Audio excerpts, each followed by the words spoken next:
اور کاش تم ان کو اس وقت دیکھو جب یہ اپنے پروردگار کے سامنے کھڑے کیے جائیں گے. وہ فرمائے گا کیا یہ دوبارہ زندہ ہونا برحق نہیں؟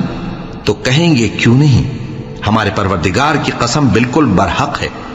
اللہ فرمائے گا اب کفر کے بدلے جو دنیا میں کرتے تھے عذاب کے مزے چکھو. جن لوگوں نے اللہ کے روبرو حاضر ہونے کو جھوٹ سمجھا وہ گھاٹے میں آ گئے، یہاں تک کہ جب ان پر قیامت ناگہاں آ موجود ہوگی تو بول اٹھیں گے کہ ہائے اس کوتاہی پر افسوس ہے جو ہم نے قیامت کے بارے میں کی.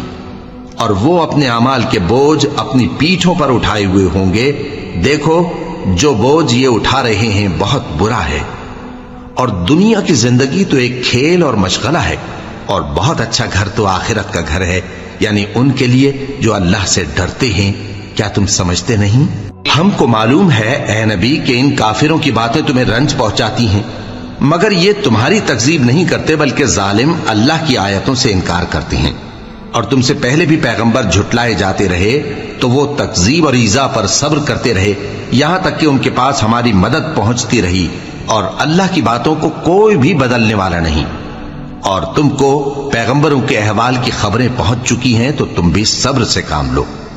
اور اگر ان کی روگردانی تم پر شاق گزرتی ہے تو اگر طاقت ہو تو زمین میں کوئی سرنگ ڈھونڈ نکالو یا آسمان میں سیڑھی تلاش کر لو، پھر ان کے پاس کوئی معجزہ لاؤ، اور اگر اللہ چاہتا تو سب کو ہدایت پر جمع کر دیتا، پس تم ہرگز نادانوں میں نہ ہونا. بات یہ ہے کہ حق کو قبول وہی کرتے ہیں جو سنتے بھی ہیں، اور مردوں کو تو اللہ قیامت ہی کو اٹھائے گا، پھر اسی کی طرف لوٹ کر جائیں گے. اور کہتے ہیں کہ ان پر ان کے پروردگار کے پاس سے کوئی نشانی کیوں نازل نہیں ہوئی؟ کہہ دو کہ اللہ نشانی اتارنے پر قادر ہے، لیکن اکثر لوگ نہیں جانتے. اور زمین میں جو چلنے پھرنے والا حیوان یا اپنے پروں سے اڑنے والا پرندہ ہے ان کی بھی تم لوگوں کی طرح جماتے ہیں. ہم نے کتاب یعنی لوح محفوظ میں کسی چیز کے لکھنے میں کوتاہی نہیں کی. پھر سب اپنے پروردگار کی طرف جمع کیے جائیں گے.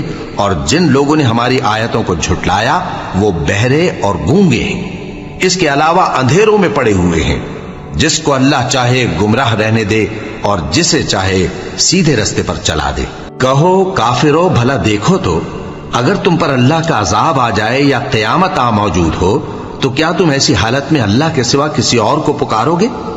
اگر سچے ہو تو بتاؤ. نہیں، بلکہ مصیبت کے وقت تم اسی کو پکارتے ہو تو جس دکھ کے لیے اسے پکارتے ہو وہ اگر چاہتا ہے تو اس کو دور کر دیتا ہے، اور جن کو تم شریک بناتے ہو اس وقت انہیں بھول جاتے ہو.